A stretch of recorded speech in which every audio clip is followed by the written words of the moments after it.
Welcome. I'm Zayd Haji, and in today's episode, I want to take you far beyond headlines, statistics, and generic financial commentary. We are going to uncover the real signals hiding inside India's currency circulation, signals that reveal not just what is happening to cash, but where the entire economic machine is heading next. This is not theory. It's a pattern I've studied for years under some of the most influential minds in global finance, and once you see it, you'll never be able to unsee it. So stay with me, pay close attention, and let's begin. Before we dive in, ask yourself one question. If the way money moves is already changing right in front of your eyes, are you still thinking about the economy in yesterday's language? Because the moment a nation shifts from paper to code and the data begins to reveal it, everything else in the economic machine starts to realign. Stay with me until the very end of this episode, and I'll show you not only what is changing, but how to position yourself before the transition becomes irreversible. You may think of cash as something static, a few notes in your wallet, a few coins at the corner shop, but in truth, it behaves more like a living organism, constantly moving, adapting, and quietly signaling the health of an entire nation. And if we pay attention to those signals, we begin to see where the system is headed. The latest currency in circulation report from the Reserve Bank of India, week ending August 1st, 2025, gives us exactly that kind of signal, and the pattern it reveals is both fascinating and deeply revealing. Let's begin with a simple fact. As of that week, rupees 37.52 lakh crore worth of physical banknotes were circulating in the economy. But here's where it becomes interesting. The rupees 500 note alone accounts for the largest share, over 6.43 volume pieces in lakh, worth a staggering 32.16 lakh crore. That means a single denomination is now carrying almost the entire weight of high-value cash transactions in India. Think about what that tells us. People are not using large bundles of rupees 20 and rupees 50 notes. They are not even using rupees 100 notes as much as they used to. Instead, consciously or unconsciously, they are concentrating their activity into one high-value denomination. In other words, they want fewer notes that carry more value. When that happens on a national scale, it normally reflects pressure in the general price level and an instinct to move value faster with less friction. Most listeners drop off after the first 2 minutes. Don't be one of them. Stay with me and pay close attention, because what I'm about to uncover will challenge everything you knew about how money actually behaves. Now look at the other end of the spectrum, the rupees 2000 note. Only 301 lakh pieces remain in circulation, worth rupees 6,012 crore, a tiny fraction of the total. The country has effectively stepped away from its highest denomination and quietly replaced it with a heavy reliance on rupees 500s and rupees 200s. Then another trend appears. For the first time, the RBI places e-rupees, the digital rupee, on the same table as physical cash. And the numbers are small in value, but massive in meaning. As of the same week, 125.87 lakh digital rupees were already in circulation, worth rupees 1,207.48 crore. Most of that is in the rupee 1 and e-rupees token, with some small use of the rupees 20 and rupees 10 digital denominations. Why does that matter? Because it shows that people have begun to migrate to a new form of legal tender, not issued by any private company, not driven by speculation, but by the sovereign itself. Even if the value is still small compared to physical notes, the pattern is the same as the early days of UPI. Extremely small tokens, used extremely frequently, multiplying in silence until eventually the system tips. Now fold in the coin data. India still has 13.91 crore lakh units of coins in circulation, worth rupees 38,029 crore. Over 5,424 crore of those are rupee 1 coins, followed by rupees 2 coins and rupees 5 coins. That means the country still depends heavily on coins for daily small value transactions, tea stalls, auto rickshaws, vegetable markets. But as prices rise and digital convenience creeps in, Even these transactions will slowly shift toward e-rupee or UPI-based micropayments. The average listener checks out in less than 90 seconds. But the ones who remain become the few who actually see what's coming. Stay with me, focus, and I promise you'll never look at currency the same way again. When viewed in isolation, these tables look like nothing more than denominations and numbers. But when viewed as a story, they become a powerful message. India is quietly rearranging the way value is stored and transferred. High-value physical notes are consolidating. Digital currency has entered the bloodstream. Coins are still alive, but increasingly out of step with the speed of the modern economy. The real question is not how many notes are there. It is what kind of future does this pattern point toward? A future where paper currency becomes the backup and sovereign digital money becomes the default. A future in which the RBI knows exactly how much value is moving when, where and where, not because it's controlling every transaction, but because the system itself is now part of the digital nervous system of the economy. Most citizens will not notice this shift, but those who do will understand that they must begin to ask more serious questions about how value is created, how it is controlled, and who ultimately commands the flow of money, because those decisions will no longer be driven by paper. They will be driven by code, and the time to understand that reality is before the transition is complete, not after. Your mind will want to switch off, that's natural. But if you stay with me and really pay attention, you'll discover why the shift from paper to code isn't just a banking trend. It's the beginning of an entirely new economic era. The most important learning from this report is that money itself is entering a transformation phase, and that transformation is already visible in the way different denominations are being used. Here's what it means for you as a common citizen. When rupees 500 becomes the dominant note in circulation, it is a sign that prices have risen and people need larger value currency just to perform ordinary transactions. In other words, inflation is no longer a theory, it is already being reflected in cash usage. When the rupees 2000 note almost disappears, it tells you that the government is intentionally reducing high-value anonymous transactions and pushing the system toward traceability. And when the RBI reports that over rupees 200 crore of e-rupee is already circulating in very small denominations like rupee 1 and rupees 20, it means the country has already entered the next phase of monetary evolution, where money will increasingly exist as code, not paper. So what should you do with this information? Do not ignore the shift toward digital sovereign money. The transition is slow and almost silent, but eventually the economy will operate primarily through digital rupee and UPI-linked systems. The people who understand this today will adapt easily tomorrow. Protect your purchasing power. A heavy jump toward rupees 500 notes means the value of smaller notes is silently being eroded. If you hold cash savings, understand that not acting is also a decision and often a costly one. Use your cash to acquire real value, skills, useful assets, productive investments. Prepare for a world in which every form of money is traceable.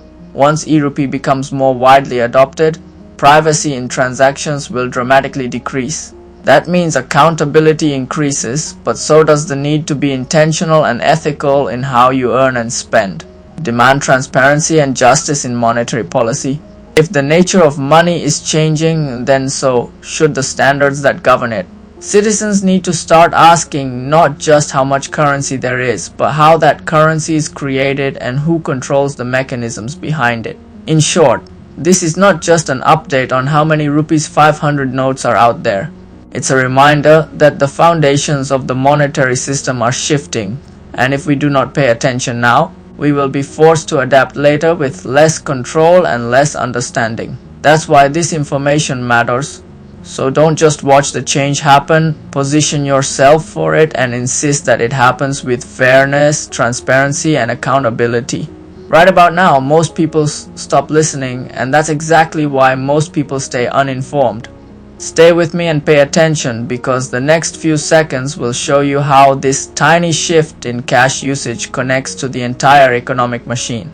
Now, having seen how the very structure of cash circulation in India reveals the invisible pulse of price levels, behavioral shifts, and the early signs of a digital monetary order, let me take you a step further to the broader mechanism that makes sense of it all.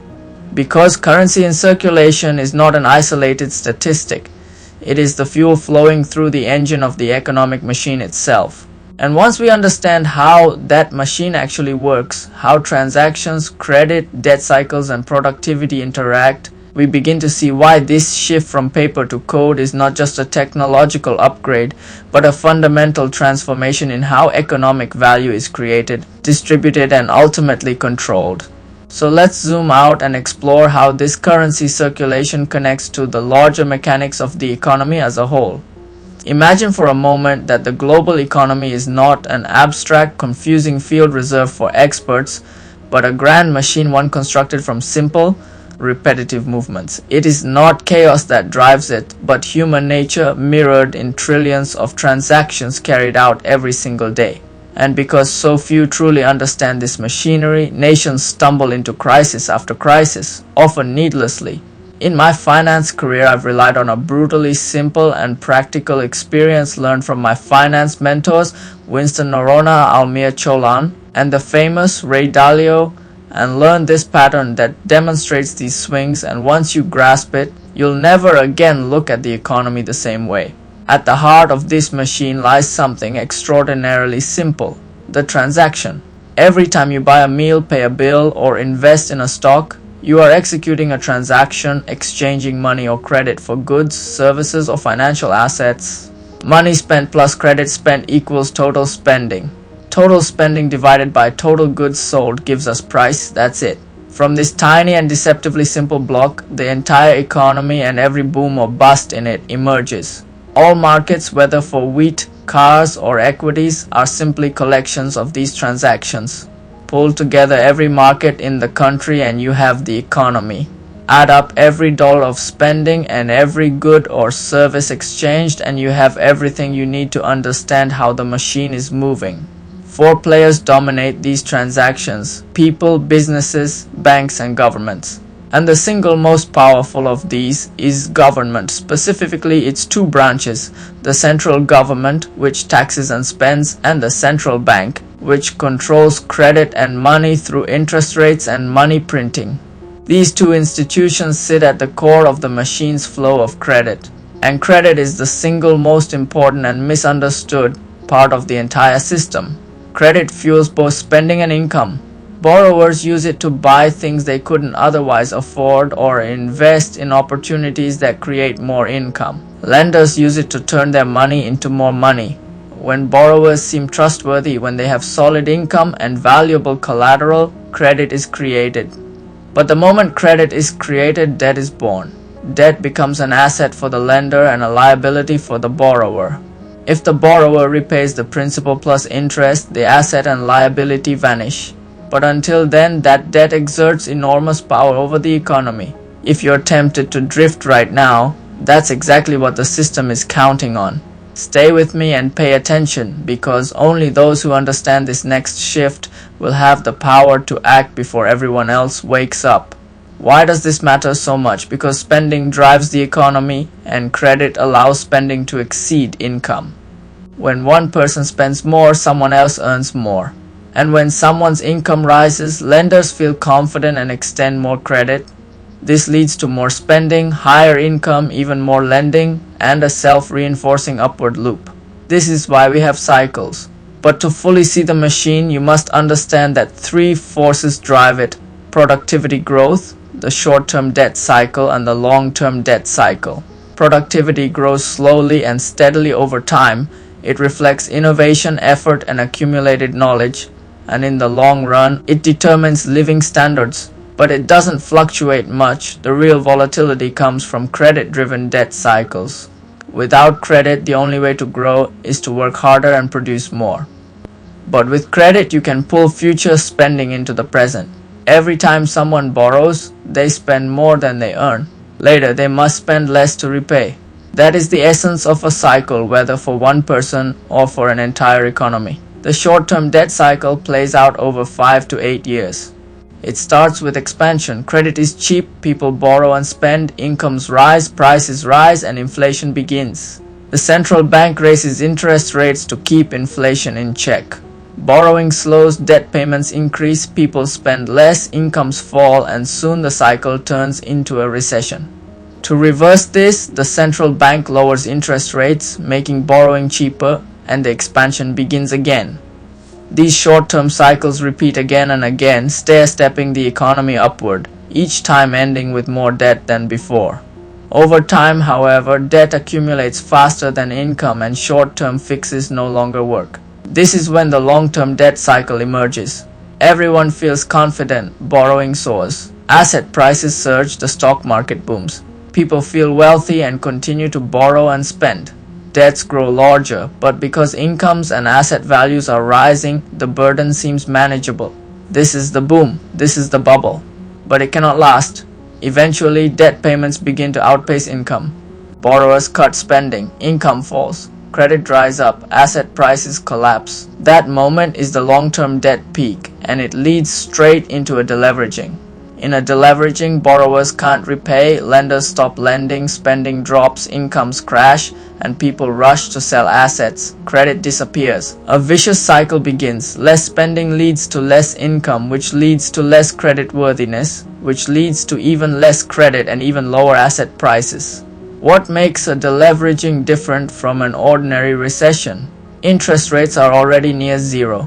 Lowering them further does nothing. The system is frozen. There are only 4 possible ways to reduce debt burdens during a deleveraging: cut spending, austerity; reduce debts through defaults or restructurings; redistribute wealth from the haves to the have-nots; print money.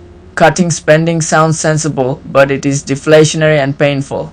Incomes fall even faster than debt, making the debt burden worse. Defaults and restructurings destroy what people believed was wealth, hammering incomes and collateral values further. Governments step in with stimulus and unemployment benefits, but this raises deficits. To fund the deficits, governments raise taxes, usually on the wealthy, which increases social tension. If the depression lasts, social unrest erupts. Within countries, resentment grows between the rich and the poor. Between countries, creditors and debtors clash. Political upheaval becomes likely. Eventually, the central bank steps in and prints money. It buys financial assets and government bonds, pushing up asset prices and making borrowers seem creditworthy again. Governments increase spending using the newly created money. Incomes start to stabilize. Done correctly, balancing austerity, debt reduction, wealth redistribution and money printing, a beautiful deleveraging can occur. Debt declines relative to income. Growth returns, inflation remains under control. If done poorly, inflation explodes and the system collapses. In a beautiful deleveraging, people regain confidence, lenders begin lending, borrowers borrow, spending rises, incomes revive, and the long-term cycle reinflates. This entire process usually takes a decade or more. Some call it a lost decade, but when the balance is right, society emerges stronger and more stable. When you layer the slow, steady rise of productivity over the short and long-term debt cycles, you gain a powerful understanding where we've been, where we are now, and where we are going next. 3 timeless rules emerge. First, never allow debt to grow faster than income, or the burden will eventually crush you. Second, never allow income to grow faster than productivity, or you will become uncompetitive. Third, always do everything you can to raise productivity, because in the long run, that is what matters most. So now that you've seen how currency circulation is shifting, and how the entire economic machine works behind the scenes, I want you to stay with me and focus, because the real question isn't what is happening, but what it means for us as Muslims. These changes in money and credit are not random. They are signs from Allah, and they will test whether we earn and spend in a way that brings His pleasure or His anger. Most people will switch off at this point. Don't be one of them. Stay with me to the end, and I'll show you how to read these economic signals through the lens of Quran and Sunnah, and how to protect your wealth, your ethics, and your akira in the middle of this transition. And if we look at everything we've discussed, the consolidation of high-value notes, the silent rise of the digital rupee, the way credit builds cycles of boom and collapse, we realize that this is not merely an economic evolution. It is a spiritual reminder. Allah tells us in Quran Surah Hadid chapter 57 verse 20. Know that the life of this world is but amusement and diversion and adornment and boasting to one another and competition in increase of wealth and children, like the example of a rain whose resulting plant growth pleases the tillers. Then it dries and you see it turned yellow, then it becomes scattered debris. And in the hereafter is severe punishment and forgiveness from Allah and approval. And what is the worldly life except the enjoyment of delusion? Today wealth has become nothing more than numbers, first on paper, now in code, moving faster than ever and driven by pure human desire. But remember, the entire economic machine we've just uncovered is still subject to divine law. Every transaction, every loan, every debt cycle is being recorded by the one who said in Quran Surah Al-Imran chapter 3 verse 180. And let not those who greedily withhold what Allah has given them of His bounty ever think that it is better for them. Rather, it is worse for them. Their necks will be encircled by what they withheld on the day of resurrection. And to Allah belongs the heritage of the heavens and the earth. And Allah of what you do is fully aware. As digital systems increase traceability on earth, they also remind us that nothing is hidden from the heavenly ledger. The Prophet, peace be upon him, made it very clear in Hadith Jamiat Tirmizi 24:17. Abu Barza al-Aslami narrated that the Messenger of Allah, peace be upon him, said, "The feet of the slave, O Allah, shall not move on the day of judgment until he is asked about 5 things: about his life and what he did with it, about his knowledge and what he did with, about his wealth and how he earned it, and where he spent it on, about his body and for what did he wear it out." He said, this hadith is Hasan Sai. Zayd bin Abdullah bin Jurayz, a narrator in the chain, is from Al-Basra and he is the freed slave Abu Barza al-Aslami, and Abu Barza al-Aslami's name is Nadla bin Ubayd, grade Zayef Daruzam. So as we see currency shifting from paper to code and credit driving entire nations into cycles of debt, we must not just analyze the system. We must purify our participation in it. We must check our earnings, avoid riba, support fair circulation of wealth and uphold justice, because Allah also says in Quran Surah Nisa chapter 4 verse 135, O you who have believed, be persistently standing firm in justice, witnesses for Allah, even if it be against selves or parents and relatives. Whether one is rich or poor, Allah is more worthy of both. So follow not personal inclination lest you not be just. And if you distort your testimony or refuse to give it, then indeed Allah is ever of what you do aware. The real point is this: economic change is not just happening around us, it is happening for us. To test whether we will use our money in the way Allah loves or fall into the traps of consumption and injustice. And the intelligent believer is the one who recognizes those signs before the system completes its transition. Most people, including many policymakers, fail to understand these simple truths. But once you do, the economy ceases to be a mystery. It becomes an elegant, predictable machine, one that you can read, navigate, and even use to your advantage in a goodly way. That brings us to the end of today's episode, and if you've stayed with me until now, you're already ahead of most people.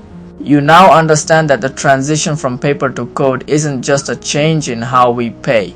It's a fundamental shift in how value is created, stored, and controlled. My sincere advice: don't just observe this shift. Position yourself for it.